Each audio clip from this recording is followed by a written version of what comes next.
You have seemingly an entire party, half of the country, who finds it reprehensible to fly an American flag, who associates, the American flag and patriotism with some sort of hatred, with some sort of, negativity. I think in a culture that so vilifies straight white males, I know that these kids on campus must really face bigotry themselves. They didn't care. They didn't bend the knee to this mob. They stood for the flag and, dare I say, showed some real masculinity. So kudos to those guys. We live our lives, we take care of our children and our wives and go to work each day and pay our taxes. But we don't stick our neck out like this because we've been told if we do that we're the enemy in this country. And maybe that's the shift that needs to change. All right, folks, it's Thursday. We've got a great panel headed your way. Larry O'Connor, our friend from WMAL, and one of my mentees. Let's be honest, he is a mentee. Sarah Gonzalez from The Blaze, she is here as well. And then Trisha McLaughlin, she was formerly with the communications team on Vivek Ramaswamy's campaign. All here, a great panel to break down everything that's going on. Donald Trump's in court today. The House may vote to vacate the Speaker's office next week. So much to get to. And these kids raising $400,000 for a massive party for the kids who defended the flag at North Carolina. We're going to break it all down. Before we do that, two of the amazing sponsors that help keep this show free across platforms. Let's hear from them and then bring in Larry, Trisha, and Sarah. If at the end of the day you have aching feet, I know what you're going through. You're on your feet all day long. The folks at Gravity Defier Shoes have created the perfect solution. They've used a combination of technology and orthotics to put together the perfect shoe for you. So at the end of the day, those aching feet are no more. So every pair of gravity defying shoes comes with orthotics. And if you've had foot problems, you know how important orthotics are to your footwear. Plus, they use Verso technology in every pair. That's the same kind of shock absorbing technology that's in a trampoline. So that takes that shock out of the heel. The shoes also help with your posture, meaning that you're taking a lot of the weight off of those key muscle groups. And at the end of the day, you feel a lot better than you probably do right now. The key, if you're looking to find this solution, is to go to gdefy.com and you can enter code SPICER30. That's going to get you $30 off any order of $150 or more. Trust me when I say that at the end of the day, if you've had feet problems, if you feel achy and tired, Gravity Defier shoes are the solution. So use code SPICER30 and go to gdefy.com and save $30 off any order of $150 or more. If you're an animal lover, then you know about my friend Leo Grillo. I've been talking about him for several months on the show. Leo Grillo founded Delta Rescue. And if you go to deltarescue.org, you can see the amazing work that Leo has done with Delta Rescue. He has created a no-kill sanctuary for life for these animals. Now, you didn't notice I didn't say shelter because it's a sanctuary. It's where they can live forever. They get veterinarian care. They get nutrition. They can roam free. It's fantastic. But Delta Rescue completely relies on our contribution. So if you can make any kind of contribution, $50, $100, $1,000, it helps Leo keep the mission of Delta Rescue going. But even more so, if you are an animal lover, if you've rescued a dog or a cat or a horse or anyone else, and you realize how important something like this is, the work of Delta Rescue needs to go on. So yes, look at the videos on deltarescue.org. But if you can, go to the estate planning package and see if you can make Delta Rescue part of your estate to make sure that Delta Rescue is an enduring mission that carries on for years and years to come. Thank you. All right, the gang's all here. We have a ton to get to. I mean, literally, I don't know how we're going to get to half of what I've got on the plate today. Larry, I just want to let you know from the beginning, you had sent a text asking if we could start by talking about Princess Charlotte's 9th birthday. I don't have time. We're going to have to cut that. If we get to the end, we'll get to it. But I do want to start on a very light note. And I know, again, Larry, you were in drama and you weren't in a frat. But I want to start on a positive note because I was losing such faith in all the next generation with all these protests. And then leave it up to the gentleman at Pi Kappa Phi at the University of Chapel Hill. And I mean, I'm not, just so I'm clear, if I just got my Greek wrong, my apologies. I went to a liberal arts Division III school that didn't even have a football team. So if that's not right, I'll have to find somebody else, maybe Chris Stegall or somebody that went to a school with frats. Trisha, these guys went out and defended the flag amid these protests, and now a GoFundMe page has been set up that's almost raised $400,000 to throw them an epic rager. This was such a bright spot and such a dark and, as you said, disappointing and disgusting stance for the next generation. I mean, Bill Ackman giving $10,000 to these frat boys to throw their Project X, but more than that, I think in a culture that so vilifies straight white males, I know that these kids on campus must really face bigotry themselves. They didn't care. They didn't bend the knee to this mob. They stood for the flag and, dare I say, showed some real masculinity. So kudos to those guys. All in for straight white males. Sarah, the thing that was funny to me, I mean, John Rich is out there saying, I'm going to go play a concert for you. This is not an act of heroism. They didn't save a cat from a tree. They didn't run across an icy roadway to save a stranded motorist. These guys protected the flag. And all these people are like, you're now coming to the rescue of frat boys. And I'm like, I think this just shows you where we are in this culture, that we salute young men for doing the right thing. And we're like, yes. I mean, exactly what Trisha was saying. Yeah, you're exactly right. It really is. I mean, I don't want to take away from the positive aspect of this story, but it is a little bit depressing that this is what we have to hold up as, hey, look, don't worry. We still have young people who are actually patriotic. See? And that just goes to show you how bad it's gotten, not just on college campuses, but in America. I mean, you have seemingly an entire party, half of the country, who finds it reprehensible to fly an American flag, who associates, the American flag and patriotism with some sort of hatred, with some sort of, negativity. And so it is really sad that we even have to talk about this and hold this up as an example of, hey, there are actually really still true Americans, true patriots that are around. And I mean, I got to tell you, I am so excited about this rager. I would love to be invited if the frat boys are listening. This sounds like an epic party. Can you imagine $400,000 on this rager, which, by the way, the GoFundMe being set up and all of this money being donated to it, if that isn't a true representation of what America is supposed to be about, I don't know what is. So, Larry, I think one guy, there's a guy on there, and I only say his name because it's public. Let me look this up here. His name is John Clark. He gave 10 grand. Yeah. And I'm thinking to myself, wow, like, how much money do you have to give? That's like, I'm going to give 10 grand to a bunch of frat guys to have a party. But and then if I read in the description this morning, somebody from GoFund is there. They say there's a woman named Sarah that worked in the White House that's helping to organize this. This is going to be an epic rager. And I kept thinking to myself, it's in North Carolina, and I just can't help the bells are going off. And I go, Donald Trump, I'm right there with you. I'm right there with you. Mm-hmm. Trump needs to match this GoFundMe out of his own pocket, do a rally. I was told North Carolina was a swing state, a battleground state. If this is what's happening with 20-year-olds on the campus of a college, a state college, North Carolina's done. It's over. And actually, some of the battleground polls show us. So can I just ask real quick, go around the horn. Trisha, does Donald Trump show up there, yes or no? Heck yes. Bring the NELK boys. Yeah, I think so. I think so too, especially with the addition of John Rich. Yeah. 100%. I think you know what it is? He takes the Trump helicopter. He comes down, and it's him, Dana White, Tucker Carlson. Brilliant. Right? It's brilliant. Can I just real fast, though, just because the ladies are right that this shouldn't be a big headline. This should be what we expect from men in this country. But let me just, speaking as a straight man, despite Sean's gratuitous attacks on my previous career in the theater business, we have been so... you took that really personal. It's going to stay with me for a while. It is. That was biographical. No, I understand. Listen, only one of us has shown his dancing abilities to the world, okay? So let's just leave it at that.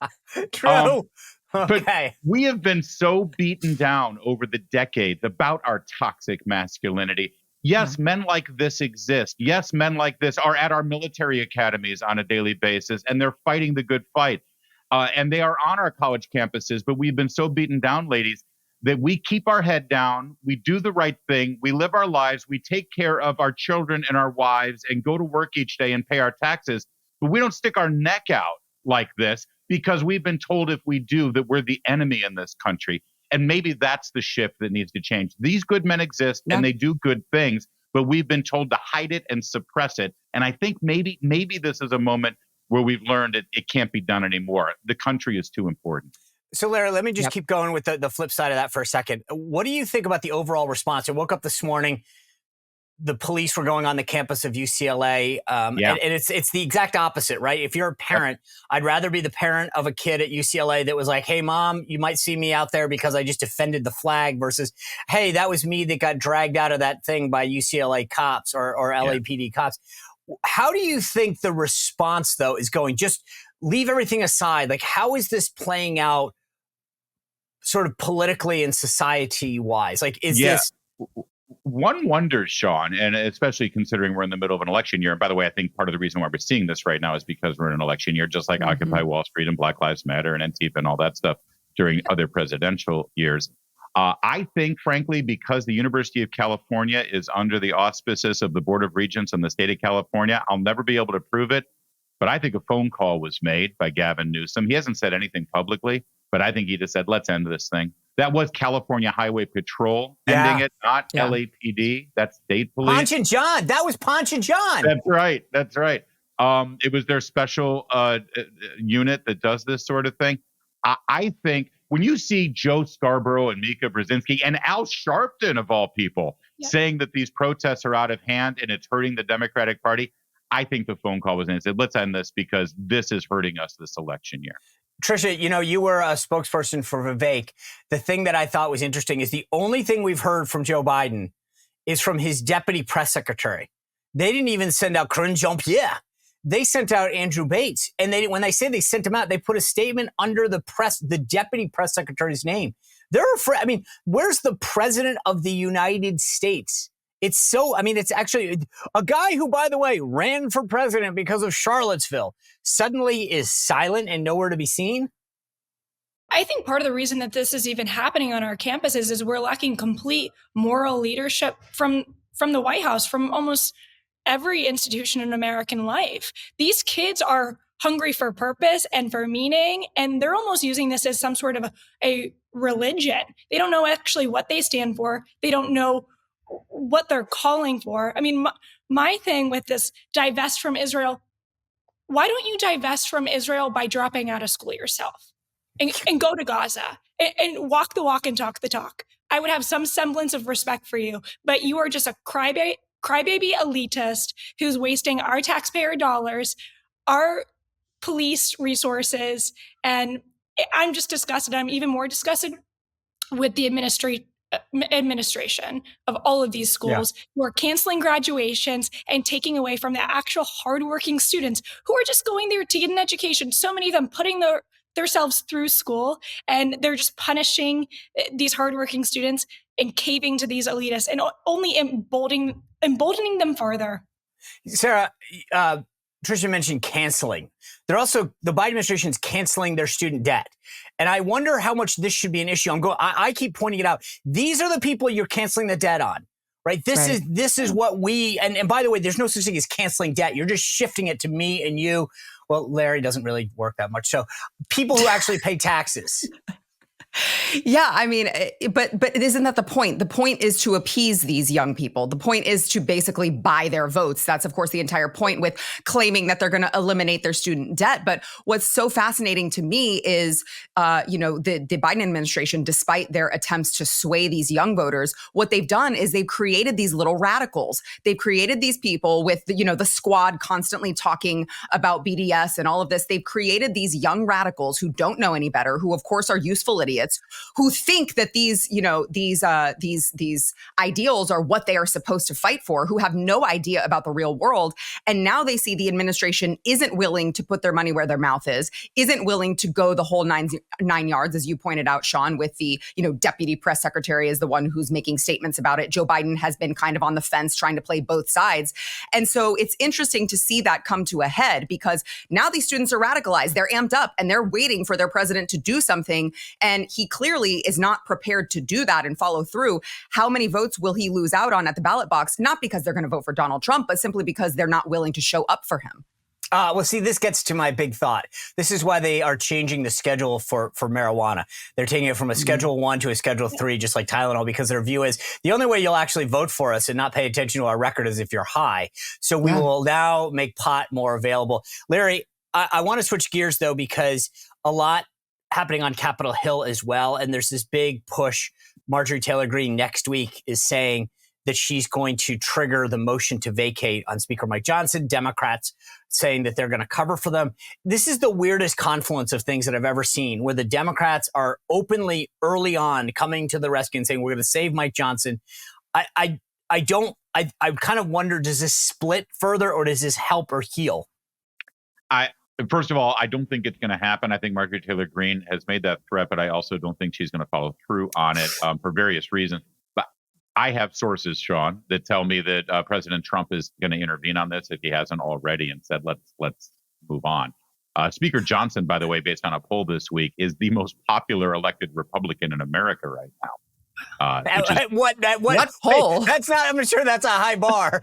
Well, I know that's true. That's true. But I think that it will be seen as the distraction that it is. Speaker Johnson is not the perfect speaker, but we are in an imperfect situation in the House right now. And further chaos is just going to make things that much worse, because it's not just the presidential election that we're looking at. We're also looking at expanding that majority and getting the majority in the Senate. Republicans can't look like they can't get their act together, because, by the way, that will reflect on Donald Trump's leadership as well. All right, let's go around the horn again. Larry, you say she doesn't pull the trigger. Trisha, do you agree? I agree. She doesn't pull the trigger. What's the end game? We've seen this movie before, and we ended up, what many people like MTG say, is worse off. Sarah, does she pull the trigger? I mean, if Donald Trump has intervened, then no, she doesn't, because she's going to listen to Donald Trump. But I will say I do find it fascinating that Thomas Massie has now sided with her, because Thomas Massie is primarily someone that I trust. Yeah, see, I think she has to pull the trigger, but I think that Larry's point is the key one. If Trump publicly intervenes and says, I asked her not to do it, then she has an out. If she is backed into a corner right now and I think her view is, I have to call this vote and show that I'm serious. And then she may not again, but she has to do it. But I think if she can find a way out, which is the Donald Trump asked me not to, then that's it. Trisha, I want to talk about our media a little bit. We had this issue with NPR, right? This editor comes out, writes this scathing piece about NPR, how they're, we've all known this. I don't know why this was a big story, that NPR is really a bunch of leftists that drive Subarus. Yeah. And, but then they fire the guy, or they suspend him without pay, and he basically says he quits. And now Republicans are being, quote, at Johnson's direction, Speaker Johnson, House Energy Committee is summoning NPR CEO Catherine Mayer to investigate allegations of liberal bias. I don't know why you need a hearing, but I also don't know why I get it. This is not a ton of money in the big scheme of Washington, D.C. Why we need hearings? Why are we not taking a stand? The thing that's so funny, that NPR doesn't serve a purpose anymore. It's not like people don't have access to media. And so I look at this as just a full-on federal issue. Why is the federal government funding any radio station in America, never mind a liberal one? And Republicans, I think, like the border, would win on this issue if they just said, fine, we'll cut it out. Make the liberals fight for it. I completely agree. I think in some sense it's a political play, right? For Republicans, they want to have some of this political theater, to have her testify, make her look like crap, go viral on social media. I mean, I think it's pretty smart. I think a lot of what we saw in 2016 is people were not only fed up with the Democrats, but they're fed up with the media. They continually feel like the media and major institutions in American life are lying to them. This puts that on full display. So while I completely agree with you on the policy of this, our taxpayer dollars do not need to fund really propaganda. I do think the politics in the short term is probably a smart play by Republicans. No, I agree. But I guess what I'm getting at is that, we don't need hearings. We should be saying, we're going to take a stand. Sarah, I mean, people pay for the blaze, right? We live in an environment where there's plenty of free. This show is free. You can watch it. Yeah, Larry does a radio show. He's got a lot of other content. I mean, frankly, we should get paid to watch it. But the bottom line is that we have a marketplace that allows for this. And I don't know why we need to be paying for NPR. And like I said, this to me is another political winner for Republicans. Well, I agree, which is exactly why they aren't going to push for it, because doesn't that seem to be what the Republican Party does, is every time we say this is a clear winner, they don't do it, right? I mean, but to Trisha's point, I agree that these lawmakers are having the hearings so they can get the viral moment and they can get millions of views and they can pat themselves on the back and feel really great about it. But the problem with that is that they don't actually follow through with the policy. Right. They only go for the viral moment and then they forget about it and they wipe their hands clean and say, I did something. And then they move on to the next thing that they want to hold hearings on and then do nothing. And while that may feel good in the short term, I think the American people are getting more frustrated and more disgruntled that they're saying, we actually elected you to do something. And every time there is an opportunity for you to do so, like defunding NPR, like actually giving us meaningful border security, they just completely abdicate their responsibility and kick the can down the road. And I just think that Americans are tired of seeing them do this just for theatrics and this big dog and pony show. And then what do we get out of it? Nothing. Losing power is no fun, but unfortunately, so many of us have experienced that. Sometimes it's a natural disaster. Sometimes it's a pole that got hit down. And even more nowadays, they're warning about attacks on our electrical grid. So if you are out of power for an hour, maybe a day, a week, maybe a month or more, would you be ready? Now, I know I am. I have a Patriot Power Generator 2000X that I have in my house. And if you look at the video, it's literally in my house. I have it in my kitchen. I'm running an air fryer, a computer, all of these things, my phone, but you could run even your full refrigerator on the Patriot Power Generator 2000X. It's portable, so you could bring it anywhere. If a family member or a friend was in trouble, you could bring it to them. It can go in your house, as I'm showing you right there. There's no gas. There's no fumes. It runs off solar panels that come free with it. It's powered by the sun. How great is that? No fumes in your house, no noise in your house, no cords getting streamed out. The Patriot Power Generator 2000X is exactly what you need when the power goes out. Now, we know we don't want that to happen, but the odds are that it's going to happen, and you need to be ready like I am. Get the Patriot Power Generator 2000X right now by going to 4patriots.com/Spicer, 4patriots.com/Spicer, and be ready when an emergency comes your way. Now, Larry, I want you to address this from two issues. The first being, you're a radio host where you guys go out and hustle. You've got to get sponsors to pay for your show, to maintain the station, all of that stuff, right? I know that the burden probably is more on Chris Plant, Mark Levin, and others, but you do your part too. And I think that I would be very frustrated where I look over and go, oh my God, these guys get all of this federal money to just spew the liberal stuff. But on the other front, to Sarah's point, I can think of three issues, right? Speaker Johnson said that they have the power of the purse when it comes to college campuses. They've got the power of the purse when it comes to the border, and they've got the power of the purse when it comes to NPR. And on all three, they've done nada. Yeah, you're right. And again, I don't know which gratuitous attack on me that I should address first, other than the idea that people would pay to see my content. Sean, don't pretend that you're not the #1 subscriber to my Onlyfans page, okay? I hate to out you like this, but you pay daily to see my content. Oh, I'm not sure which is scarier, the fact that I would pay for it or that you would admit that you have it. I'll leave that. I'm not sure which is a scarier thought. I give the people what they want. I would just, again, you're using, I'm not sure if your pronouns are right. It's not people. If there's one person, it's just, I give the person. As long as it's you. Trisha and Sarah are correct. This is about that moment in the hearing. And by the way, I'm not diminishing that. To just say, oh, it's just a viral moment. Let's face it. When Elise Stefanik questioned the presidents of Harvard and MIT and UPenn, that made a difference. The questioning that happened to Columbia before the encampments began was such that makes a difference. So that viral moment shouldn't be diminished. But Sarah's 100% right. Attached to the viral moment, a one-page bill. It's so simple. It doesn't have to be, an omnibus. Just say the American people's tax money will no longer fund propaganda. And put Democrats on defense. Make them vote for it. Make them defend it. Yes, and I don't to get your it. point about what we do in real radio compared to government-funded radio, it's not just the fact that we have to hustle and get sponsors and actually appeal to an audience. But Sean, they have a 1-hour show that has like 15 people working on it with producers and staff and writers. I mean, you just have your dog working on this show and you somehow make it work.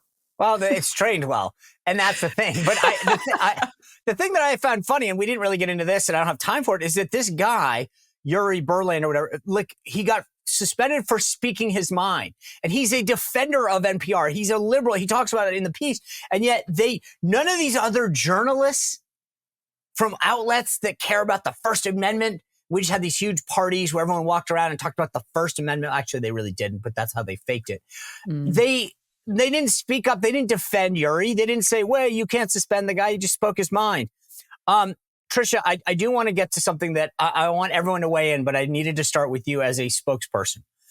Let me just put you, let's go and pretend there's a hypothetical. Pretend you're still working for Vake. He comes out with a book, and let's just say that he has a kitten, and he kills the kitten in a backyard area. And then he talks about, he also killed, I don't know, a guinea pig. And then he talks about how he kills. So, and then but then he says, hey, the book's coming out. How do you suppose that he should handle that? And this is all hypothetical. I normally am completely against apologizing. You don't bend the knee. When you're talking about killing puppies and kittens, I gotta say you apologize. I mean, I understand her apologize for it. I was dumb enough to write this in my book. Yes, it's a PR total blunder. I think people can understand you cannot, keep an animal that has bitten your children or killed chickens, but never write about killing a 14-month-old puppy, especially when you're politically ambitious. Get back to this. Get back to it. What is your, in all seriousness, let's stop for a second. I'm putting the grenade in your hand and you say, okay, what do we do now? I wrote this, it's in the book, it's coming out. What do we do? To some degree, I think there's two tracks. Either you double down and you say, this is farm life. This is, you city slickers don't know what you're talking about. This is ugly work. It's hard choices. And that's the choice I made. And I don't regret protecting my community, protecting my animals, protecting my children. There's that track. Or you say, upon reflection, this was a deeply emotional issue to me that I was cathartic exercise in writing this book. There's no good options here. What about option three? What about option three being like, whoever wrote this fake book that put it out under my name? Not worst option. Sarah Gonzalez, what would you advise? Well, first of all, I would advise that Kristi Noem fire every single person who told her it was a good idea to write about killing puppies and putting it in her book for everyone to see. I just can't imagine. The amount of people this went through, the editors, the publisher, and everyone was like, this seems like a good idea. Really makes me think that she has some sort of plant within her, her inner circle who's out to get her. Because anyone with half a brain would know that this is not something that the American people are going to find good, right? And I'd like to also point out, there is something, I'm not calling Kristi Noem sociopathic, but it sounds a little bit sociopathic, not just to say, I understand that it's farm life and there are things of farm life that I don't understand, but it's not enough for her to have said, this dog was aggressive and we had to put it down because it was a danger to our family. She also said, I hated that dog and it was a terrible hunting dog. Why would you add that in? Yeah. But that's so Larry, there's two things about this. And the point that Sarah made is the one that, as a guy who's written 4 books, you have an editor, you have an agent who reads it and says, hey, I don't really understand what you're getting at there, number one. Or, in my first book, there was a lot of therapy and it was sort of like my agent called me at one point. He's like, okay, I think we can dial back a few of these comments. And I was like, thank you. It just felt good. So I get that, right? And the idea that everyone looked at it was like, good job, boss. I love the killing of the dog and the way you doubled down on the horses. I love it. That is the first thing that I thought was fascinating. Like, why did you put it in there and then not do it? But then the double down on it. And it's like, to Trisha's point, I get it. That's clearly the strategy that they've adopted. But I think to say, why try to explain? You're saying, well, I hated the dog and it's just, to me, this was like, it was a self-inflicted wound. This is the kind of stuff that the New York Times does hit pieces on you about and calls See, and I think that's what we're witnessing right now, Sean, because it doesn't make any sense that she would put this in the book. It doesn't make any political sense, not unless you're a complete moron, and she's not. And not if you don't have actually pretty good people advising her. And she actually does have some pretty wise people advising her, relatively speaking. My belief is this story actually has been out there. She has told this story before in private settings at small group fundraisers. 2 different people have reached out to me and told me, yeah, I'd heard about this before. And the way it was described was a little different in the book than it was at these dinner parties. I think they knew this was going to come out.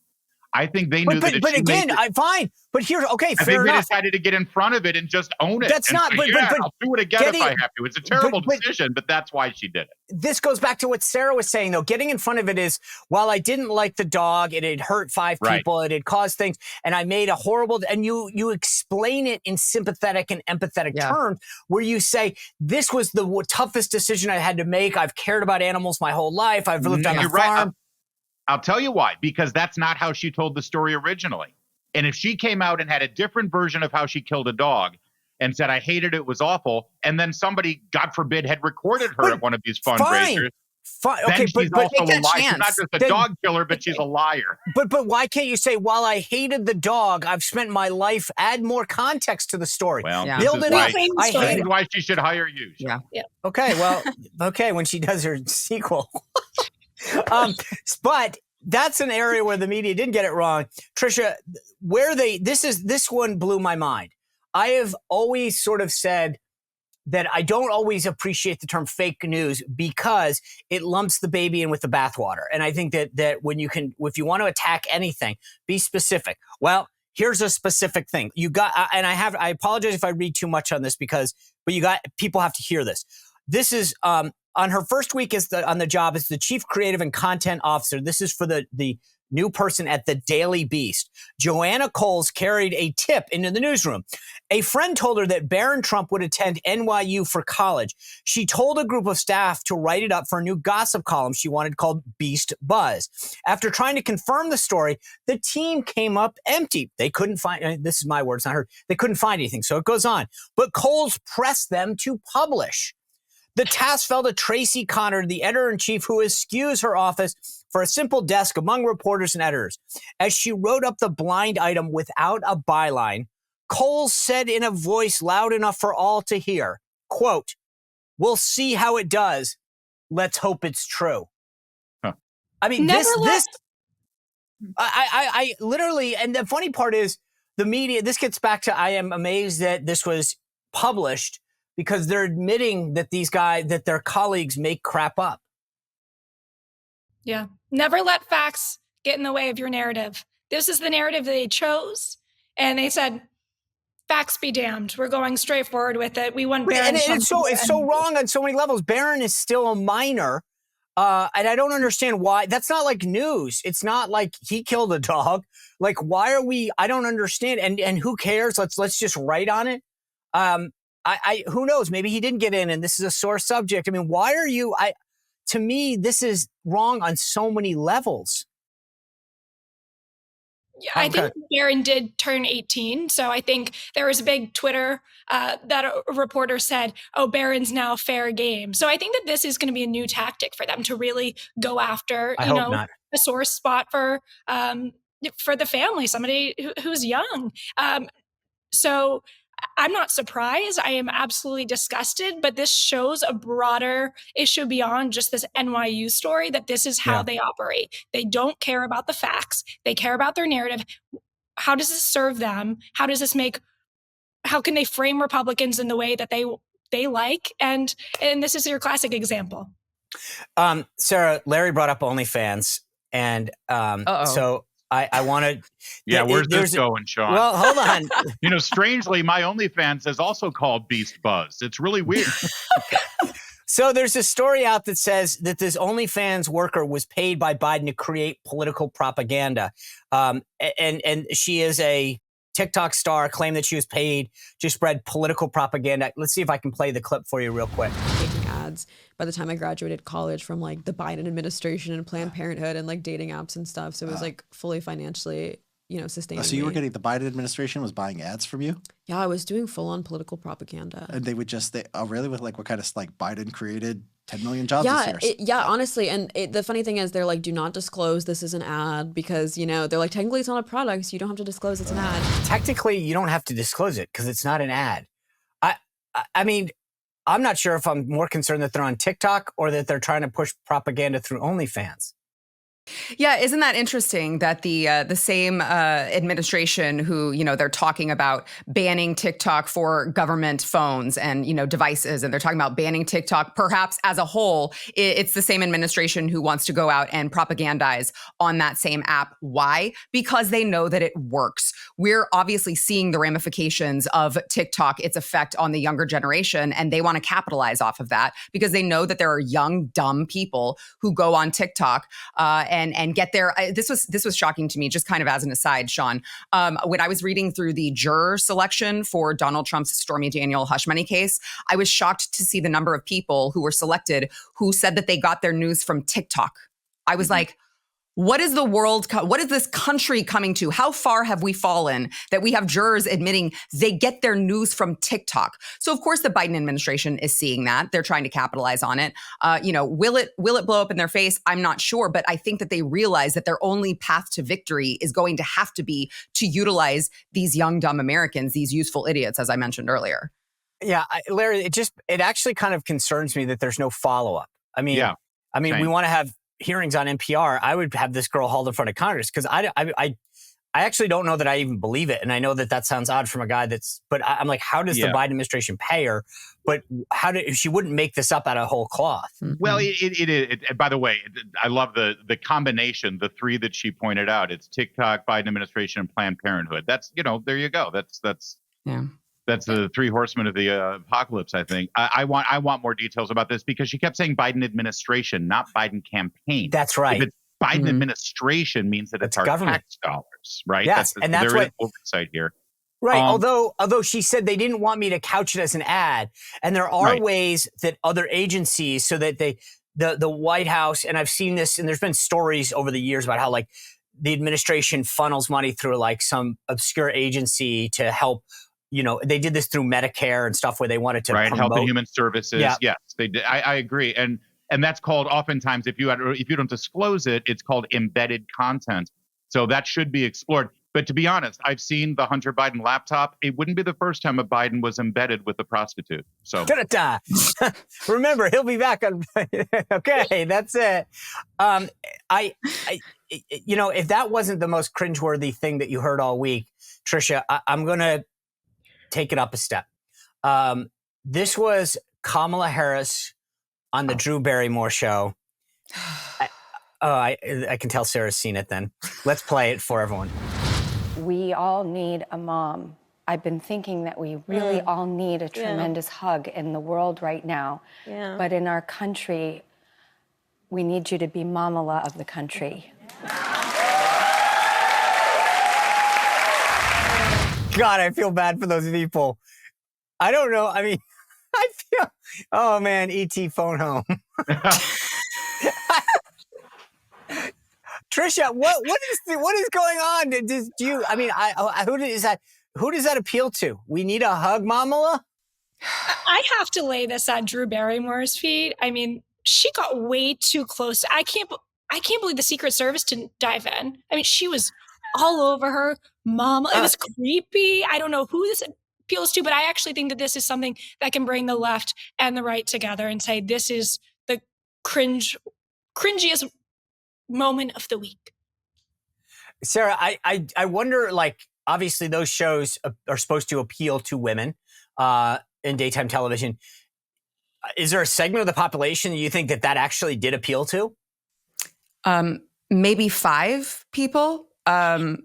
I mean, I don't know. Maybe the audience actually was clapping very, very strongly. So perhaps they enjoyed it. I would just say that I appreciated the fact that she didn't go the full 9 yards, Drew Barrymore, and actually kneel in front of Kamala Harris, similarly to how she did with Dylan Mulvaney, where she sat in front of the couch and kneeled to him as if she was, I don't know, supposed to like, she was serving her, serving up some sort of sacrifice to him. So I guess we can appreciate that she didn't go the full 9, the full Drew Barrymore, I should say. But also, Kamala Harris isn't even a mom, is she? I think she has a stepdaughter. She's not even a mom. That's her nickname, though, to the stepdaughter. They call her Mamala. That's where that all comes from. Wow. Well, it tells you a lot about that family that is her nickname. But listen, I think we've seen what Mamala does in the last 3.5 years, and it turns out that it's absolutely nothing. So I'd say the country does not need more Mamala. Yeah. Larry, real quick, I want you to weigh in on because before we get out of the week, I want quick thoughts. I mean, first of all, I'm ashamed at myself for having the hots for Drew Barrymore back in the 90s. It's like all gone. We all make mistakes. Copy of Charlie's Angels. And the Drew Barrymore audience, their reaction. The Drew Barrymore audience makes the View audience look like a Mensa meeting. Okay, so I think I can put it all in perspective. But finally and ultimately, this actually hurts Kamala Harris. And even worse, it hurts any woman who wants to be president of the United States. Because most Americans, if we do vote for a woman, and I intend to vote for a woman for president someday, we don't want that woman to be our mother. We don't want that woman to give the nation or the world a hug. We want her to be badass. Yes. We want her to represent us, kick ass internationally, and beat Congress's face in if they're not representing properly the American people, because that's what a president does. And just because it's a woman doesn't mean that we're going to change that standard. So she actually didn't help Kamala in any way there. No, I think you're right. She also set women back because I don't want a hug. I want a badass, like you said. Yeah. Trisha, let's go around the horn. I know it's Thursday. Trump's obviously back in court today. Give me your winners and the losers of the week so far. Winners of the week so far are light beer companies, because this $400,000 rager is going to pop off for them completely. Losers of the week, not to beat a dead horse, but it's got to be Kristi Noem and cricket. Poor thing, too soon.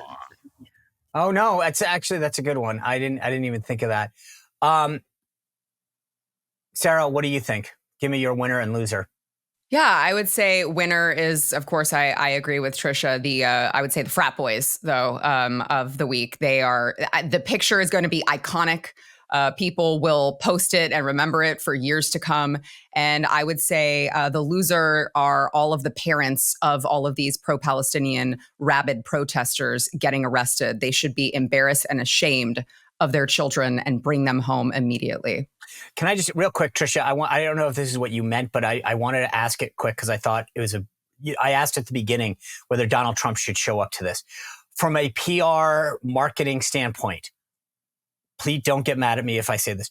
If I were the new marketing officer at Bud Light, I'd be like, I'm all in. We're going to give you everything. Like if I were Bud Light, and again, don't yell at me because you don't like Bud Light. I'm just saying, like, thinking strategically, if I were the new person, the one that's not there anymore, who had been pushed away, I'd say this is our moment. Rise up, put all the beer in, get these kids excited about the rebrand, do what we need to start rebrand, right?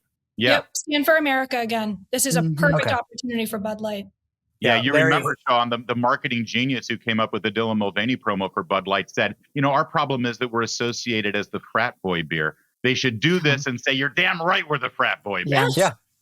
I don't even think that they need to do that they need to get out in front of it as much as just show up, hand the beer, let the kids do the selling for them. Having those kids be like, yes, America, holding a Bud Light. Like, don't, the dumb thing is get out of the way. Let them do it for you. And again, I know people are going to be like, Sean, you're saying that. I can't help but think sometimes about how to this is just how I'm wired. All right, Larry, who are your winners and losers? The winners of the week are the students at Columbia University who have been expelled because they've now been offered free tuition, complete scholarships from the University of Tehran. I'm not making this up. So they can all go there and they can take up their gender studies master's degree in Iran and see how the mullahs treat them when they find out what they're studying. The losers of the week, it's one loser, Karine Jean-Pierre. She started the week under the cloud of that New York Post story that internal Biden advisors are trying to get rid of her there at the White House. And as she ended the week, she couldn't even bring herself to take a stand on the pro-terrorist protests that are going on campus, said the president's monitoring it, but he has nothing to say. Meanwhile, you mentioned Charlottesville, and they'll go on for an hour and a half and talk about that protest.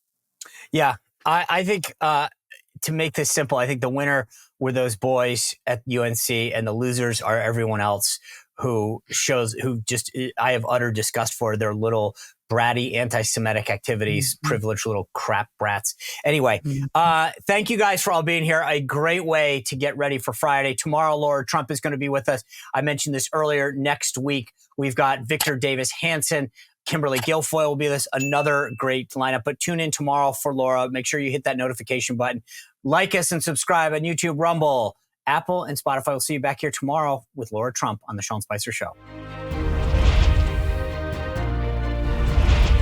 Well, if you enjoyed this content, make sure to like this video, subscribe, and click the notification bell to get more.